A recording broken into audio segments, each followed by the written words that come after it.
On the 1st of September 1923, about 50 Dunedin people assembled at Ross Creek Reservoir and set off to walk the Pineapple Track to Flagstaff.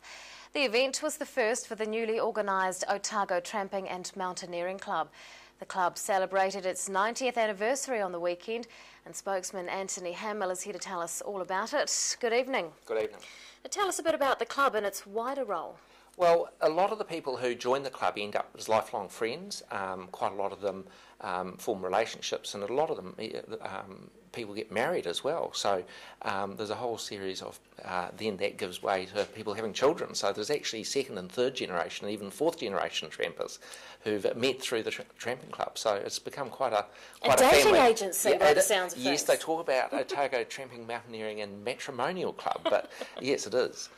Now, what are some of the other highlights of its history? Well, the highlights have really been, over the years, they have run a program of long-distance tramps over longer weekends. So they run tramps every second weekend, but there's also these longer expedition-type tramps. So, and the Olivines are one of the really spectacular places you can go in Otago. It's usually a 5 or 6 day tramp to get in there. So there's been big groups that get onto the Olivines over the years. So that's been a real common theme coming from the club. Now, you've clocked up 90 years. What did members get up to in the weekend?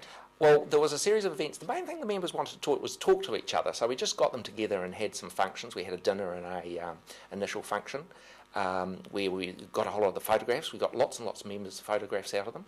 And then we looked at the club rooms. The club has a very good set of club rooms around in Young Street, a former TAB, which has been converted.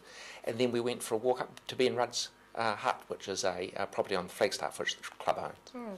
Now, young people have quite a lot of options when it comes to joining clubs these days. So how strong is the club numbers-wise? Well, the club is good numbers-wise, but what's happening is the club is getting older, so people are tending to join the club later. I blame the medical profession. The medical profession constantly tells people that they should keep fit in their, as they get into their 50s and 60s. So we're finding the membership is not ageing so much, but it's people are joining the club later than they used to.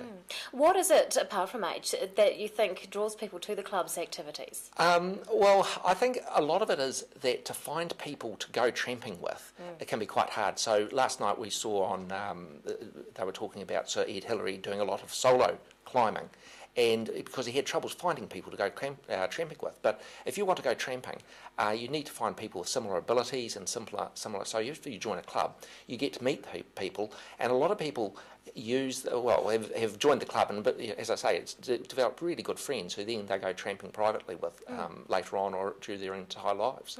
So a lot of people have tramped many tramps because they've met people through the club. And what about yourself? What sparked your involvement? I actually became their lawyer in 1985 after my father. I'm a third generation of lawyers for them.